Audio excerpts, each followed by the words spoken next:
వారం తిరగకుండానే ఓటీటీలోకి వచ్చేసింది కృష్ణమ్మ.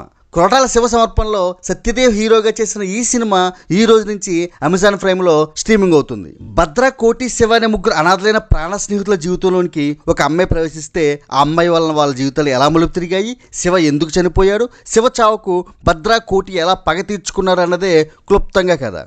మనకు ఈ సినిమా చూస్తున్నంతసేపు 2007లో విజయవాడలో జరిగిన ఆయేషా మీరా హాస్టల్ హత్య కేసు గుర్తుకొస్తూ ఉంటుంది. ఇటువంటి రా అండ్ రస్టిక్ సినిమాలు మనకి తమిళంలో ఎక్కువ కనిపిస్తూ ఉంటాయి. ఒక యథార్థ సంఘటన ఆధారంగా తీయబడిన ఈ సినిమాని అక్కడక్కడ తడబడినా బాగానే హ్యాండిల్ చేశాడు దర్శకుడు వివి గోపాలకృష్ణ. సత్యదేవ్ యాక్షన్ టాలెంట్ చూడడానికైనా ఈ సినిమా తప్పనిసరిగా ఒకసారి చూడాల్సిందే.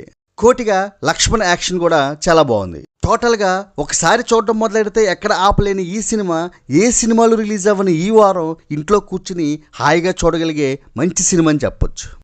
Please do like, share and subscribe.